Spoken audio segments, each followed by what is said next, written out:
Well, welcome everybody. I'm Susan James, Assistant Director of the Superior District Library, Library Manager here at Bayliss.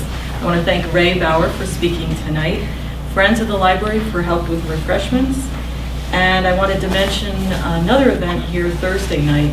The Chippewa County Historical Society is hosting Peter White from Soo, Ontario, in a musical performance, an original one called Voices from the Gathering Place, Sault Sainte Marie, 1622 to 1870.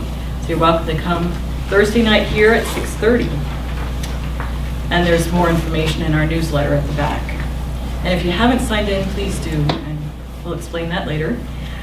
With the recent interest in craft beers, especially in Michigan, we asked Ray Bauer to speak to us about his experiences with brewing beer. He has been home brewing since 1990 and in business since 2011. And there has been a change in plans regarding taste testing tonight. Ray will tell you more about it. So please welcome Ray Bauer.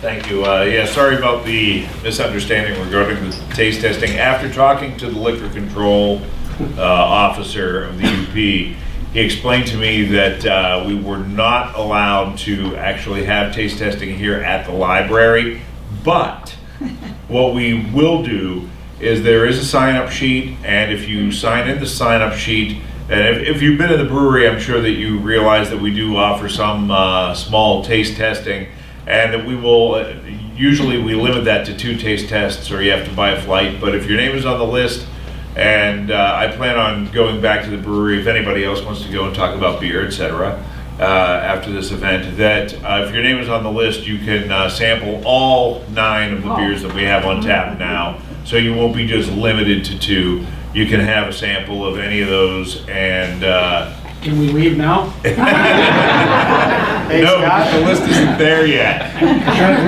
I'll bring the list down with me. But anyway, so if your name is on the list, and we won't even restrict that to tonight, we'll give you a month. So we'll keep the list around for a month. But you can only come once. But you can only come once. But we'll leave it out there for a month so that if you if you come in any time between now and the next month, you can take advantage of that and have the samples of whatever we have on the tap lineup at that given time, and that's the best we could do. What can I say? I will also say that this is my first ever PowerPoint presentation. I got a lot of help from my daughter, Trinity, and I put this together, so bear with me if I have some slides that don't actually match up with what I'm saying, but I'm not really a PowerPoint guy, but I am a brewer and an entrepreneur at this point in my life, so we can discuss. I wanted to keep this short because I knew there would be a lot of questions for discussion. I didn't really know if people wanted to talk about home brewing, professional brewing, or any other aspect of brewing. We've already had, some really good conversation up until this point. So I wanted to keep the presentation itself, I think, is going to be short. I actually did it off the top of my head without any visual aids the other day at the brewery, just in case there was like a power failure or whatever, and I had to do it without electronics. It took me 12 minutes and 50 seconds, so I had my phone on me in time. That's not counting for applause though, right? What's that? That's not counting for applause. No, it's not counting for applause. So this is our presentation on brewing beer. Beer is largely made up of 4 ingredients. That's not right. Okay, there we go. Water is the basis for all beer, of course. Malt, usually barley, provides the sugar, which is eventually converted to alcohol. Yeast converts that sugar to alcohol, and then hops make the beer bitter. This is what makes beer different than other non-beer malt beverages. This is actually at the J. Corpy Hop Farm in Rock, Michigan. We get some of our hops from the Corpy Hop Farm, and as a matter of fact, once a year for UP Craft Beer Week, right around Labor Day, we brew a beer called 51st State IPA, and we make sure that we use the Corpy hops in that beer. Other than barley, there are many other ingredients that can provide sugar in beer. Examples you see there are rice, wheat, rye, corn, oats, At Soo Brewing Company, I've brewed with all of those adjuncts except rye and corn, although I may brew with corn this year. Rice is used in almost all mass-produced beer because it's cheap to use. It's actually, if I were to brew with rice, the cost would be negligible, maybe 2 cents per pound, and if I use 200 pounds, that's per batch is maybe just a couple of dollars per batch. But if you're brewing millions and millions of gallons of beer over the course of a year, you can see how that would add up. All the Far Eastern breweries use rice. Of course, it's handy to the. That's correct. Yeah. All in the Far East, that's practically all they use. Here are some other things that you can add to spike the sugar content and thus spike the alcohol in your brew. Molasses, brown sugar, honey, maple syrup. I use all of those in varying degrees. It's in different beers. I do not use beet sugar or cane sugar, but it can be used. Belgian candy sugar, which is a important ingredient in certain Belgian styles, such as the Belgian triple. And also maltodextrin, which I don't use in my beer, but I do use in the root beer. It adds a certain body and creaminess factor to that product. So those are some things that you can add to spike the sugar content in your beer. All beer can be divided into two groups, lagers and ales. Most mass-produced beers are lagers and most craft beers are ales. The differences are that ales are made with top fermenting yeast, are fermented at warmer temperatures, and can be completed in as little as 6 days. Lagers are made with bottom fermenting yeast, are fermented at cooler temperatures, and can take months to finish. In fact, lager actually means to store. That is what the word lager means in German, so therefore lagers must be stored. It's funny, I saw a commercial a couple of months ago for light beer from Miller where they bragged that it took them 3 weeks to ferment their lagers. Well, truthfully speaking, you should be fermenting a lager for 2 months, but they can get away with 3 weeks because they use filters and get all the yeast out that way. But anyway, lagers, generally speaking, take 2 months to ferment if you're doing everything naturally and not using filters. An interesting thing about brewing is that whether you're a home brewer brewing 5 gallons of beer at a time, or a micro brewer such as myself brewing 7 kegs at a time, actually those tanks there are holding 14 kegs, or a mass producer brewing 120 barrels at a time, brewing will take the same amount of time, about 8 hours, and this is how beer is brewed. It all starts with the mash. Measured amounts of grain and water are mixed together to make what is called the mash. The right amount of water is generally 1.1 quarts per pound of grain used. That water is usually from 168 to 176 degrees Fahrenheit, and it's all mixed together in what is called the mash tun. Many home brewers convert old coolers into mash tuns. I did this when I was a home brewer. The key is to hold the temperature of the mash usually between 152 and 158 degrees. Lower temperatures will create a beer lighter in body with more sugar conversion, and thus they will be higher in alcohol. Higher temperatures inhibit sugar conversion, so they produce a more full-bodied beer lighter in alcohol.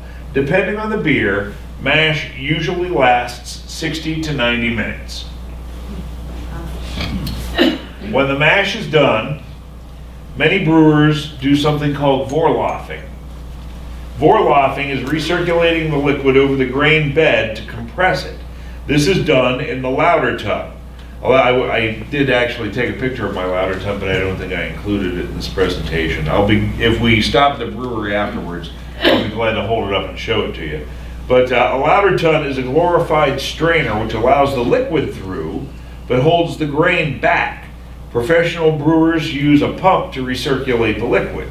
Now, as a home brewer, I used to slowly but steadily release that liquid through the bottom and then pour it back up on top by hand using a plastic Cool Whip container lid, if you can visualize that, so that the liquid would be steadily dispersed instead of being poured all into one spot, if you understand what I'm saying. If you can imagine yourself pouring out of a pitcher, there's a steady stream. But if you can float a Cool Whip lid or something of that nature on top and hit the middle of the lid, and then the liquid goes steadily on all sides. Now in professional brewing, I use a spray ball. We'll see that here in just a little bit. But Vorloffing is done until, this is the beginning of the Vorloff here, by the way. And you can see it's very hazy. You can also see a lot of particulate matter there in the wort that's being circulated. Now I'm going to show you what happens in the end when it's called running clear. And you can see how that's significantly clearer. You see no particulate matter. You can see the piping a lot better that's coming up through there. You know what I mean? That has run clear, and we're ready for the next stage. That usually takes me about a half an hour. Next, we sparge or rinse the grains, collecting the sugary water and putting it in the boil kettle. Hot water, ideally between 170 and, what do you know? That's out of order. Okay, my fault on that, but anyway, let's see if we can, I may have missed a, how do I go back on? Back arrow. That would make sense, wouldn't it? Just sit down, baby, let her take it. Oh, here you go. Here's the sparge. I didn't see that we had that to begin with. Anyway, this is the sparge or rinsing the grains, collecting the sugary water and putting it in a boil kettle. Hot water, ideally between 170 and 180 degrees, is used to shower the mash and rinse the sugars out. That liquid, called the runoff, always has more sugar early on in the process than it does by the end. There are certain specific calculations that are used, which tell us how much sparge water is needed. And I mentioned the spray ball before. You can see it there. It's like a glorified shower head. I wish I actually had video of this instead of just one still.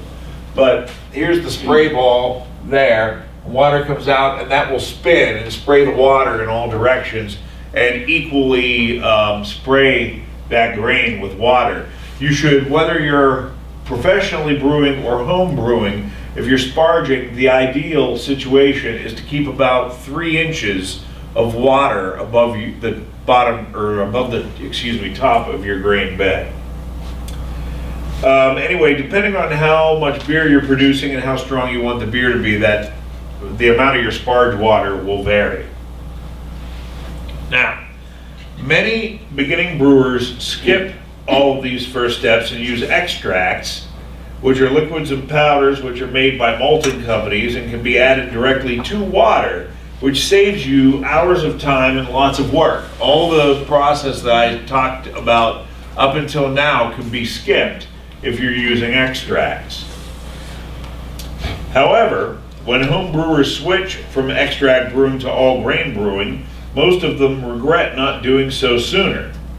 All grain brewing is much more cost effective, and with the variety of grains on the market compared to extracts, all grain beers can be infinitely complex. However, extract brewing leaves a lot less chance for error in sugar conversion, and the quality of the beers can be more consistent if you're extract brewing. I have a quick question for the audience. Can you hear me when I have the paper in front of my face like this? Yeah. Great show. Okay, just checking. Anyway, once these sugars are in the boil kettle, the kettle is heated to the point of a rolling boil. The first addition of hops is then added.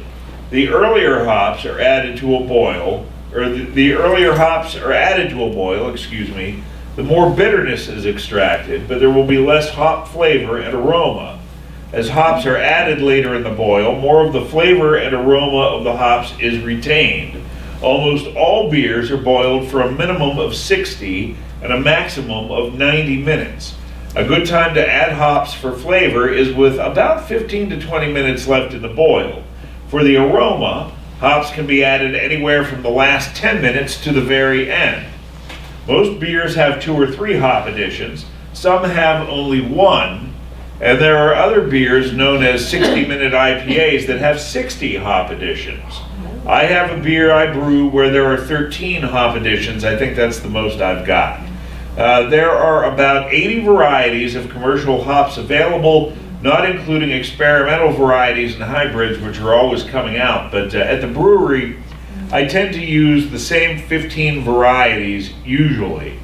Some of these hops come from Europe, some from the Pacific Northwest, some from Michigan, and we even grow our own hops for one special batch that we brew once a year. There are other things that can be added during the boil, such as yeast nutrients, clarifying agents like Irish moss, other sugars, fruits, practically anything. I even brew a Christmas IPA with a blue spruce Christmas tree in it. And that is what a Christmas tree looks like in the mash tun. Unfermented beer, called wort, must now be chilled down to the desired temperature as quickly as possible so the yeast can be added. However, some commercial breweries, myself included, put their wort through a whirlpool cycle and a rest period designed to get the wort off of the trub, which is solid matter created during the brewing process. This looks like liquid, but it's actually something it's more like pudding. The running cracks that you see there, this is actually after the trub cake starts to break down. The only place you're seeing some liquid is maybe up around the edges, and I'm siphoning that off the trub, and this is the trub cake, and it's like a big cheese wheel that has, again, the consistency of pudding. And that's just nasty stuff that you do not want in your beer.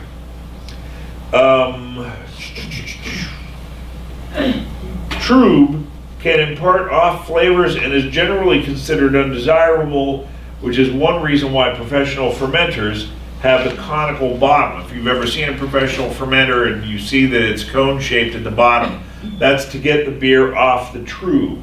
Most home brewers have wort chillers.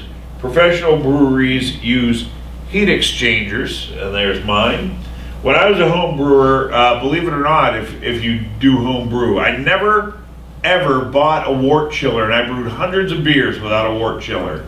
What I did was I would usually, especially this time of year, just stick that kettle in a snowbank and stir it and just use that to naturally chill that wort. Then in the summertime, which was, less than half the year, I would use ice for the same desired effect. So what's that run through it? Water? What's that? What's that run through it? Water? Yeah, this actually isn't hooked up at this moment. You can see the intake right there, Yeah. where we'll hook up the regular standard garden hose, right?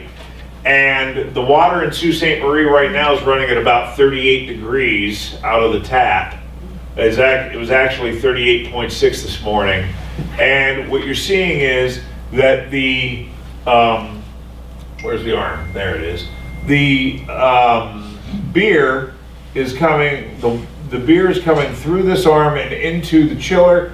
And then this is a sight glass so we can see if there's any particulate matter. And it runs out this hose and into the fermenter. And then we have a cold water intake that goes through there. And there are a bunch of coils in there where they run side by side. And we can actually chill that beer, or that wort actually, because it's unfermented at this point. But we can chill that wort from near boiling to below 50 degrees in nothing flat. Wow. Let's see here. When the right temperature is achieved, usually in the mid to upper 60s for ales and low to mid 50s for lagers, the yeast is pitched. There are many, many different types of yeast commercially available from companies such as Y Yeast and White Labs. And that's what came up on Google when I wanted a picture of White Labs. So I thought that was worth showing, but that has nothing to do with beer. This is White Labs yeast. And as a home brewer, this is what I used exclusively. The yeasts all impart different flavor profiles to the beer and are largely judged by their attenuation rate, That is, at what percentage they convert the sugar or alcohol, or to alcohol, and the flocculation rate, or how much the yeast eventually drops out of the beer. They also, each yeast can also impart certain flavors, and if you are a home brewer, I would strongly urge you to cultivate your own yeast from your batches of beer. I think for the last 2 to 3 years that I was a home brewer, and I brewed probably 100 to 150 beers over that period of time, I never once had to buy new yeast because I was always recultivating from the yeast that I had. This is a test tube similar to what you would use as a home brewer, and one batch of beer will probably give you enough for 5 other batches of beer. So if you think about it, one tube, and you can use these batches for 5 generations. So a tube this size, if propagated properly, can yield 125 test tubes of yeast. So the only time you really need to buy new yeast is if you want to use a different strain. Even now, and it's been a few years, so I don't know if the yeast is any good, but it hasn't been disturbed and it's been kept at very cold temperatures.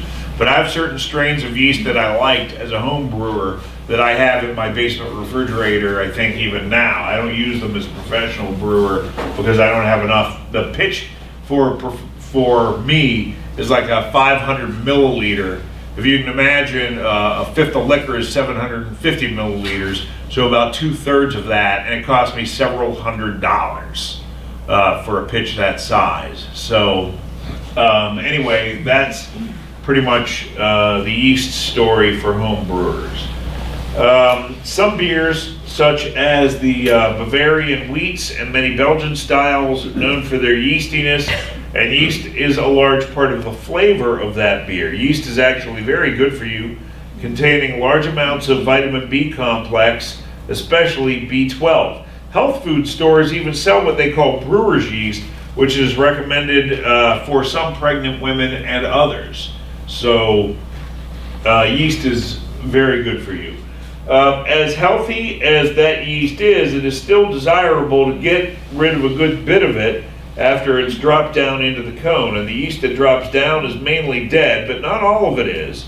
Home brewers will rack off into a bottling bucket, then add priming sugar or bottle or keg the beer. And if you have never home brewed and you plan on home brewing, the amount of time that it takes to carbonate once you've bottled varies depending on the yeast. I've had Hefeweizen yeasts that have carbonated in less than 48 hours. Kolsch yeast, such as White Labs 29, which is a very good Kolsch yeast, but generally it's 8 days, but you can depend on that Kolsch yeast not carbonating for probably 3 weeks. And when I didn't know that when I started, and when I brewed my first Kolsch, and I cracked one after 8 days and it was flat, and a couple of days later I cracked one, it was flat, and a couple of days later I cracked one, it was flat. And so I kept doing that, and then by the time it was good, I only had like 6 of them left. So, live and learn. Now, at the brewery, there we go. We have glycol jacketed tanks, of which this is not one of them. This is actually a bright tank. You saw earlier, though, I think we neglected the picture of the actual fermenters. This is a bright tank. And the difference between a fermenter and a bright tank is that the fermenters, which you see out in the public eye, are jacketed, and the glycol runs in there at 21 degrees Fahrenheit, chills the beer to whatever temperature we need. We can chill beer, we can't heat the beer, because again, that glycol is 21 degrees. Now, I wanted to heat a beer recently, it was a lager, and I don't mean to get too deep for some people, but I need to bring it up to 68 degrees for what is called diacetyl rest that you perform with lagers. And what I had to do truly was to keep that room at 74 degrees and like all day and all night, even when there was nobody in there, and hope that that the core of that beer would eventually get up to 68 degrees. And then when it did, we were back down to the cold room that you know it to be. Then we Ray, will does move east. everybody know what glycol is? I don't know, does everybody know what glycol is? Antifreeze. Kind of like antifreeze, yeah. It is, You but the use it in your glycol that we boiler use, system, your There- heating system at home. but there's also food grade glycol, which is what we use. So if the glycol if for some reason, and I don't envision any way that it could ever possibly occur, but if the glycol ever did get into the beer, you wouldn't, you could drink it freely and not worry about being poisoned or anything like that. I personally have consumed glycol, just to taste it, to see what, I had a leak one time, and the person I was talking to on the phone, said to me, "Is it glycol or is it sweat from the fermenter?" And I said, "I think it's glycol." And he said, "Taste it." And I said, "What?" And he said, just run your finger on it and taste it. And he said, "Does it taste sweet?" And I said, "Yeah." So he said, "Yeah, you have a glycol leak." And I had to fix that. Is that like that old Cheech and Chong thing where, I'll tell you about it later. I assure you, it was not like that old Cheech and Chong thing, even a little bit. It isn't Whatever brewed it was, any of it that wasn't beer. like any old Cheech and Chong. Ray, thing. you haven't brewed any of that beer yet. Yeah, I have not brewed any beer like that. But anyway, you know what? Let me go back for a second. And you'll see that here with our bright tank, you see this piping running out of the bottom. When we serve the beer, or when we send the beer to the bright tanks, originally we're serving the beer out of the bright tank. And this line here, this is a stout, you can see from the darkness of the beer, and it runs up and over the ceiling. You can see it coming out the back way high, and it runs up along the ceiling and into the tap. We only have 4 of those tanks, and everything else that you drink at Soo Brewing Company comes out of a keg. Whenever the level of that tank gets low, then we keg the rest of it off, just like that. And you can see some of our kegs at Soo Brewing Company. That's what it looks like in our walk-in cooler, the other side of it, because the bright tank is maybe where I am, and those are the kegs there. So the red hose is CO2? That is correct. The red hose is CO2. Bingo. Eventually, most of our beers are moved from bright tank to standard kegs. Last year, Soo Brewing Company produced 416.9 barrels, or 833 kegs of beer. We have brewed 436 batches, or 351,416 pints of beer thus far. We celebrate our anniversary on March 31st. We've been in business since 2011. And that's pretty much the presentation. So if anybody has any questions.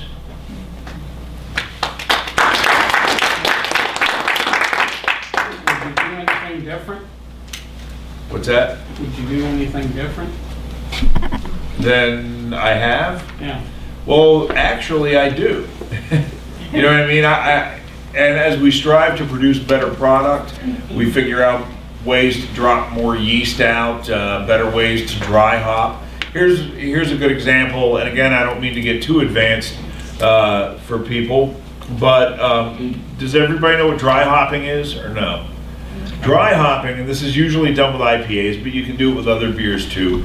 You add hops to the fermenter after the beer is already largely fermented, and you do that to give it a large hop aroma.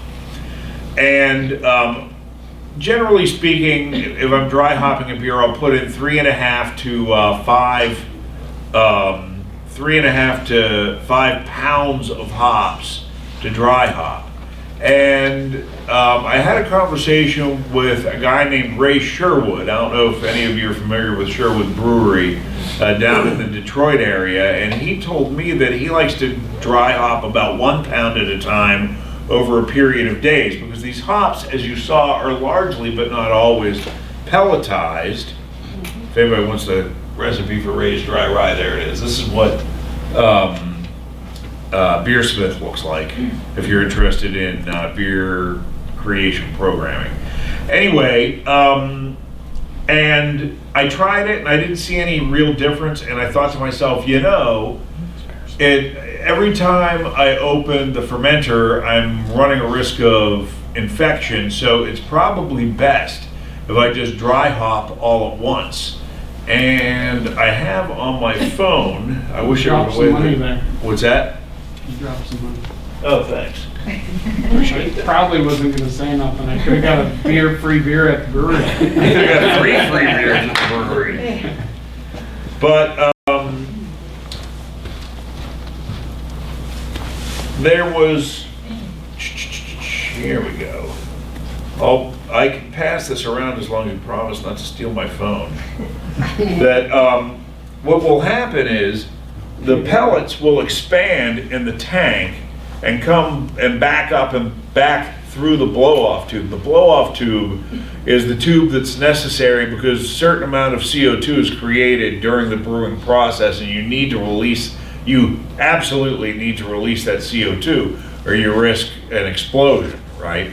So, and a lot of the hops came back, and sometimes you'll get a little bit of a clog there, a hop clog, and when it finally pushes through, it'll blow a lot of beer and hops back through, and I ended up losing a lot of beer here.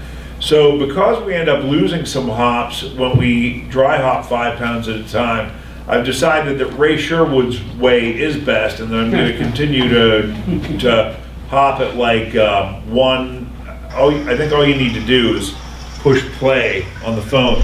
But that's beer that I'm losing through the blow off onto the floor and down the drain. Yeah, that blew off beer for about 17 minutes. Wow. 17 straight minutes out of that tank and just onto the floor, and that's beer that I lost, and I probably lost $400 to $500 worth of beer in that exchange there. So you ever ask Ray if that's how it goes? No, I didn't. I haven't talked to Ray since that happened. You should probably send him the video and say, hey. I continue to tweak the recipes to make them more well balanced. Every time I go in, and if you've been going to the brewery, for the past several years, I would hope that you would agree that the beer is better now than it was 3 years ago, and I'm always striving for ways to improve the product. Now, Ray, is it hops that you gotta order like years old or a year old? Yeah, hops I'm ordering years out, years in advance. I have to order those. And sometimes it's hard to get, isn't it? That is correct. There have been a couple of times when I've really had, I don't want to call it a hop crisis, but a hop scare. The hop that I was always afraid of losing the most was Cascade, because I finished all of my IPAs with the exception of O Tannenbaum with Cascade, and if I didn't have that hop, then they would cease to be really what they are, or what they really taste like. And you can substitute hops to a certain degree, but I find personally that there's no real substitute for Cascade in an IPA. Now, all of our conversations, you didn't think I listened, eh? I need to listen. Is that the most used hopped Cascades? It is by me. I think generally it's Possibly, because a lot of people are brewing IPA. Just to give you some stats on IPA, IPA makes up about 1/6 of what we sell at the brewery, regardless of what's on tap. If we have 3 beers on tap, 1/6 of what we sell will be IPA. If we have 9 beers on tap, 1/6 of what we sell will be IPA. Because there are people out there who drink IPA, I would say 1 out of 6. And the other 5 out of 6 absolutely positively do not want IPA, do not want to have anything to do with IPA, just because it's just too bitter. And it is an acquired taste. But I've tasted a lot of IPAs that do not use Cascade, and this is just my own personal preference. When I taste an IPA like that, largely I say, wow, they really should have used Cascade in this, because it's lacking. The best non-Cascade IPA that I can think of off the top of my head, Founders does a Centennial IPA that's actually quite good. I like that, but I think would be better if they used Cascade. Adam's got a really interesting beer, IPL, India PL Lager. Try it. Well, the thing about the thing about, and people have asked me, can you lager an IPA? And the issue on that though is that, and when I brew IPAs, I have two sizes of tanks. I have the 3.5 barrels, I have the 7 barrel. I always brew the IPA in the 3.5 barrel tanks because I like to roll them through and keep them very fresh, because to me, that hoppiness is predicated on the fact that that is a very fresh beer. I think that the draft IPAs that I can serve up, you'd never be able to get that out of a bottle that has been stored over a period of time, especially the first couple of days that IPA is out. But a lager, as we learned here, categorically you're holding on to that for a couple of months.